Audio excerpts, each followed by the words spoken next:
What's up, everybody? I'm your host, Chris Hampton, and this is episode 2, essentially, of a bunch of listener and fan questions that we got about home walls. And I'm here with my friend Zach Alexander from 42 North Bouldering, and we've been working on a course called Boulder Builder that's all about creating boulders on your home wall or board or spray wall at your gym that are more effective and more creative than what you've been coming up with. Just strategies and ideas and thoughts and philosophies about all of it. Yeah. And let's just jump into these questions. Let's do it. Like I said in episode 1, we've got a lot of these, so we're breaking it into a bunch of small episodes. I have in my notes here that tons of people, I didn't even bother trying to list names here because there are over 20 people asked the same question. No credit given. And that was about setting a spray wall. Should you set specific problems, or should you just spray the wall at random? Both? A little of both. Though I don't think it's ever necessarily at random, or should be at random. I think to some degree you should put some thought into it. I'll tell you my process, what I've come up with over a few years, and we can kind of go from there. Essentially, I enjoy setting themed boulders. So if I have a set of holds, I'm probably going to make up a specific boulder with it. That's going to be the first thing I do. I'm going to make up some warm-ups first, probably one in the middle and one up each side of the wall. We're talking a blank wall here. Blank wall. Get those warm-ups on, and then I'm going to set a few really specific boulders while I have free reign, and I can put a hold anywhere I want. And once I'm happy with those, and then I'll start thinking, let me put my bigger holds on so that I can put them where I want them and I don't have to try to fit them into these little spaces. Put the bigger holds on, and then I kind of build around those larger holds. Adding interesting ways into them, interesting ways out of them. And then your wall will start to fill in kind of in island shapes, and then you can start adding other holds. And, there are some general rules. We're air quoting here because there really aren't rules. But try to use holds on the edges of the walls that are useful over there. The edges and the corners tend to be overlooked spots that end up being blank space on a lot of people's walls. And along with this same question, Mr. Big Strings also asked orientation of holds, placement of holds, hold density. Just talk about those things. And this is something we talk a lot about in the Boulder Builder course. Hold density is dense as you can manage. Absolutely. That's my belief. It almost can't be too dense, in my opinion. What is the downside of having more options? A lot of people I've seen mention things like it's too confusing. That's all about the time you've spent learning the wall. You adapt. Learning to use it. Rock is infinitely more confusing. Have you ever climbed in Maple Canyon? Yeah, I have actually. Extremely. It's like an extra dense spray wall. Mm-hmm. There's a million cobbles. Which ones do you grab? It's a similar thing. And frankly, I think it can prepare you better for when there are lots of possible holds and you have to remember a sequence. I think that's probably valid. A lot of people complain about the density of holds in that some holds are blocking other holds. I tend to like that. Well, we run into precision movements and movements to blind hands or feet all the time outside, so in a way it's added utility. Mm-hmm. What's the densest spray wall you've ever climbed on? Densest? Most dense? Yeah. Something.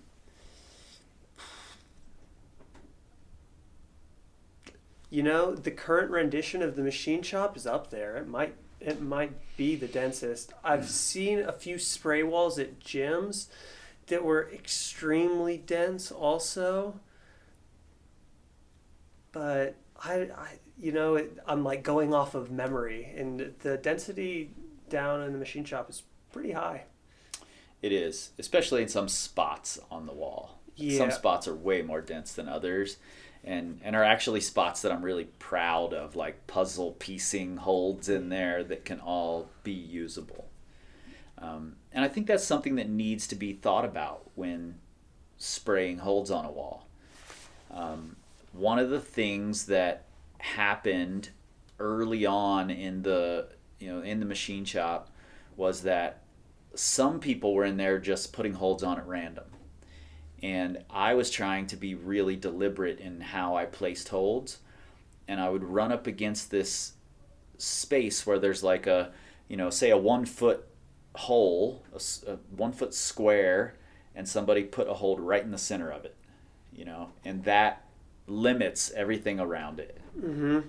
So I'm like, why don't you move that hold so that it's a little closer to the islands that are already forming, that way we can keep building in a way that makes sense.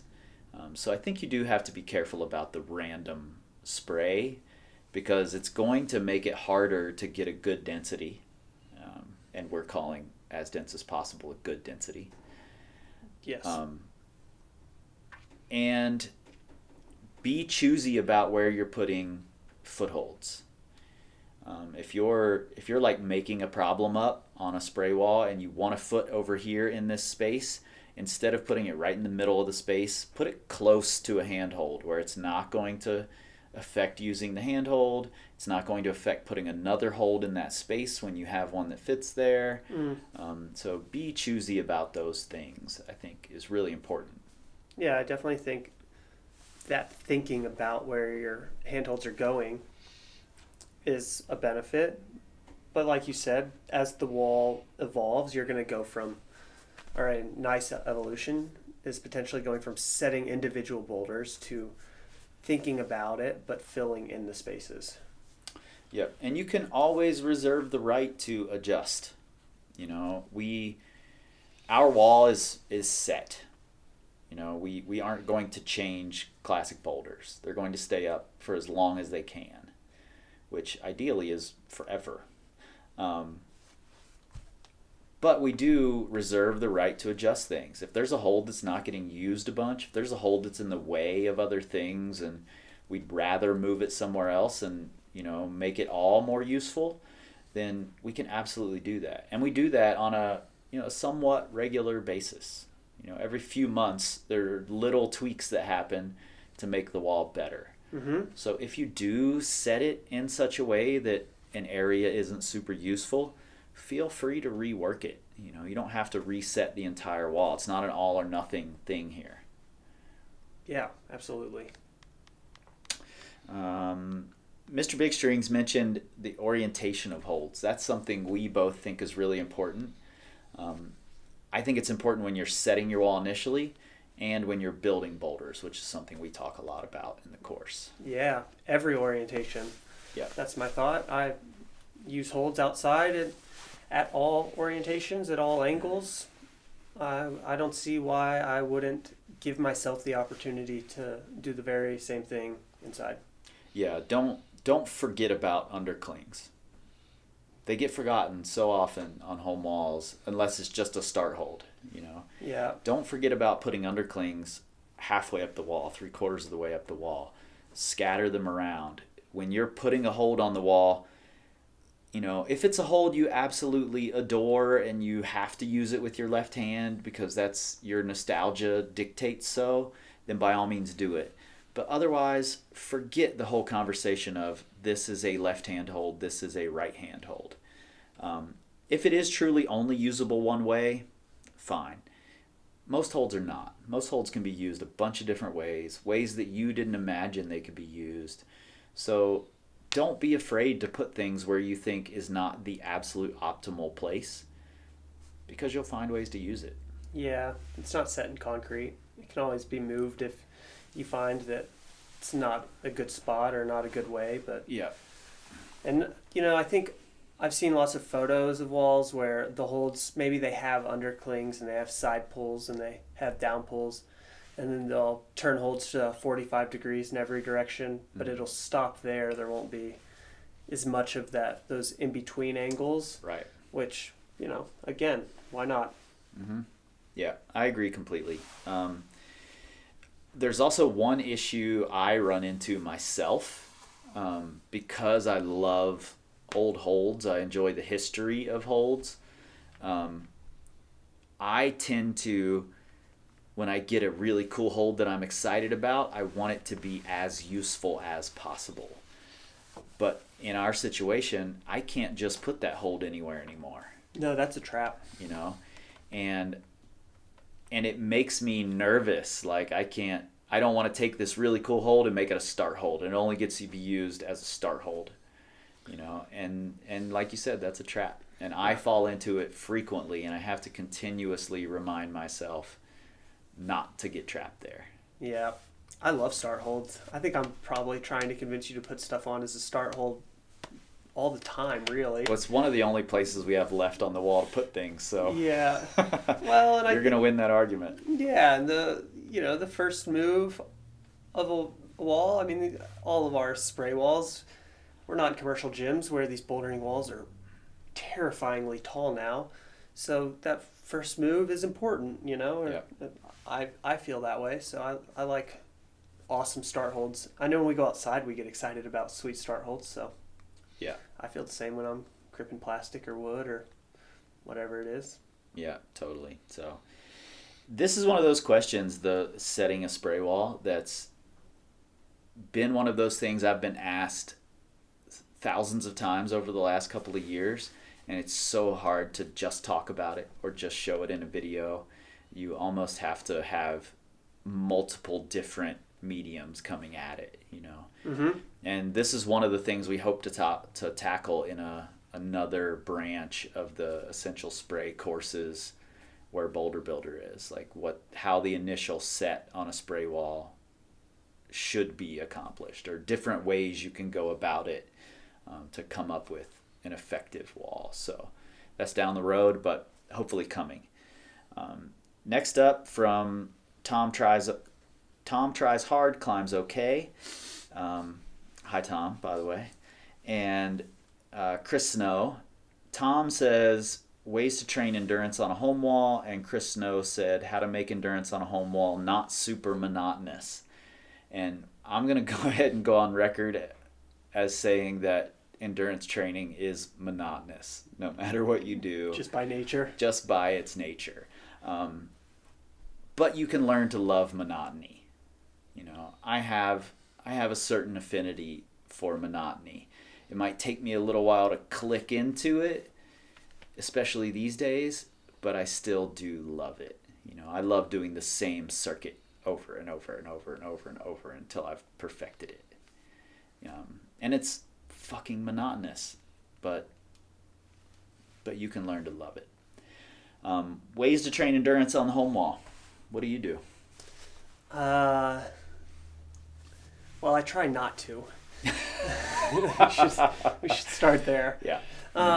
No, I mean, currently I am more of a fan of circuits because of my particular goal is more bouldering related.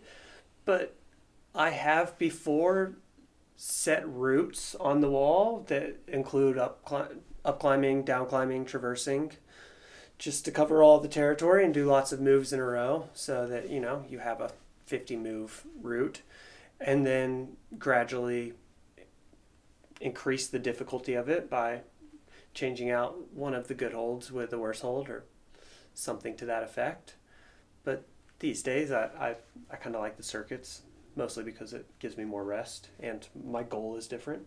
Yep. Yeah, I'm a big fan of circuits as well. I also have worked with a lot of people who climb at like Red River Gorge or Maple Canyon or any of these endurance oriented areas. And, yeah. And a lot of those people need to learn how to rest and recover en route. Yep. That's harder to do with circuits. There's a pretty large skill element involved in resting and mental element that you can't get without actually doing it. Absolutely. And something that we've had people do who have like moon boards or steep walls where they can't stay on the wall for 20 minutes at a time, is I'll have them build just a stance somewhere. It could be at the bottom of their wall with, a little box that has some footholds on it that they're standing on at less of an angle than their wall. It could be on the vertical wall next to their Sure. climbing wall. Yeah. Just put a couple jugs on the wall and a couple feet and camp out at that stance while you rest for a certain amount of time, then get back on the wall and do a boulder. Mm-hmm. Then run back to your stance and keep doing that. So you're never really off the wall, and you're actually training how to rest and recover. I think that can be really effective, and you don't need a separate wall with a bunch of jugs to do endurance on. Sure. I think that's the trick for most people is to do endurance on my wall. I need a bunch of jugs, but I want to use this wall to get stronger, so I want a bunch of pad holds. Yeah, endurance wears a bunch of different masks too, Yeah. So you kind of have to decide assess rather, which one it is that you're after, and then you can tailor your thinking and think creatively a little bit about getting the most out of your space, whether it's finding some unique stance or staying on the wall a long period of time or whatever it may be to help you get there. Yeah, and since we're talking about endurance, I've spent, too much time thinking about and training endurance over the years. And I've sort of come into this idea of this specific hierarchy where the person learning to climb endurance, learning to not get pumped or to manage that pump, and to not let go when they're pumped, to believe that they can continue, that person needs to spend more time on the wall. Learning to rest, learning to recover, learning to manage pump, learning to be in that space where they're really pumped, And then as you become a better climber and you start to master that part of it, the being pumped, then you don't need to get pumped as often in your training, and you can spend more time doing more intense moves, resting more off the wall. So I think as you pass the like mid 512 level or so, then it should become more about circuits and doing more harder moves in a session rather than just more moves on the wall. Yeah, that's interesting. When I hear you, I process two parts to what you're saying. And the first part is the self-awareness part, knowing what your skill set is, knowing where you're at. And then the second part is then knowing what your goal is and assessing the goal. And then when you have those two things, then you can sort of build a path with whatever tools you have to get from point A to point B. Yeah. Yeah, and that's pretty much why I keep you around here, because you take all the rambling I say and can just turn it into this nice little that's gift wrapped thing. Yeah. I'm not a very good gift wrapper. Better at it than you think. All right. One more thing on making endurance not super monotonous. I do think the circuits are a great way to make it less monotonous. I think if you can latch onto the goal of a circuit, like for me recently, I wanted to connect these 4 specific boulders together. Was it 4 or was it 6? I don't even remember at this point the number, but I wanted to connect all of these boulders together, and it took me 5 weeks to do so. But I was really invested in that goal. It's climbing the same things over and over, but my goal became like, this is my project now. Yeah. And I want to climb this project, because by all, no matter how we look at it, climbing a project, working on a project is just doing the same moves over and over and over and over and over ad nauseum. Oh, absolutely.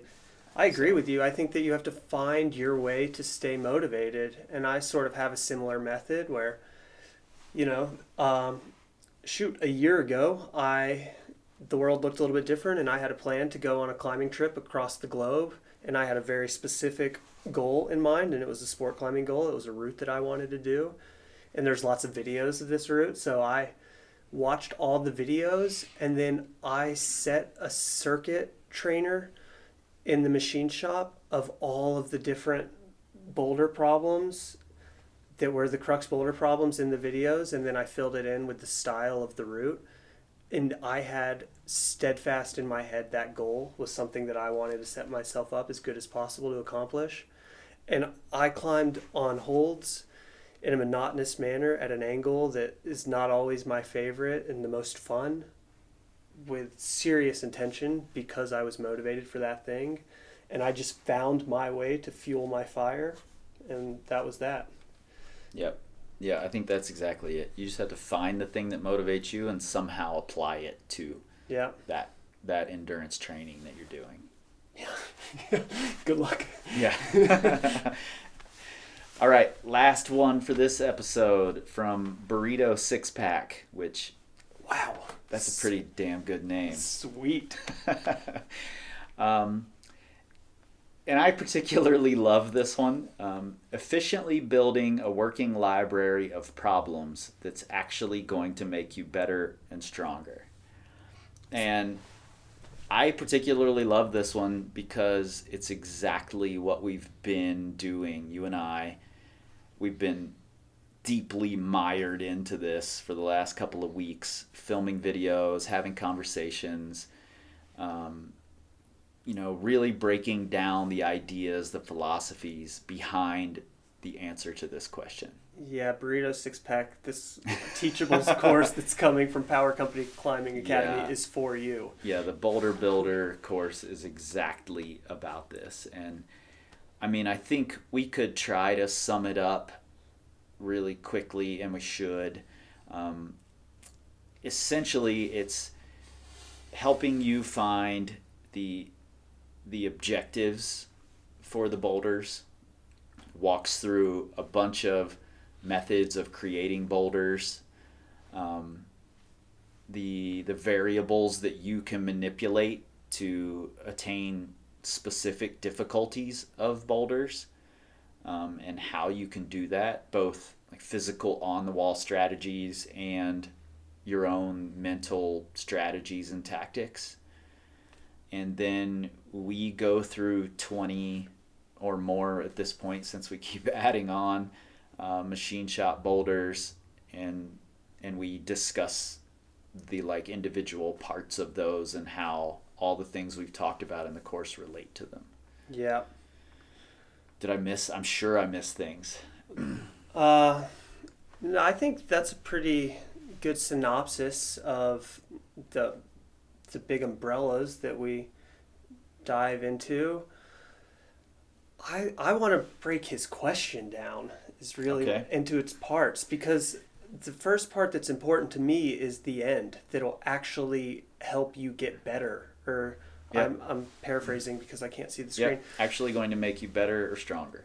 So everybody's different. What's actually going to make us better and stronger is unique to the individual. So knowing that is the first part of jumping into the rest of your question. The first thing is self-assessment, and whether you do that by yourself or use your climbing partners to help you, however, or coach. Yeah, or coach. All of those things, that is in my mind the first piece and maybe the biggest piece.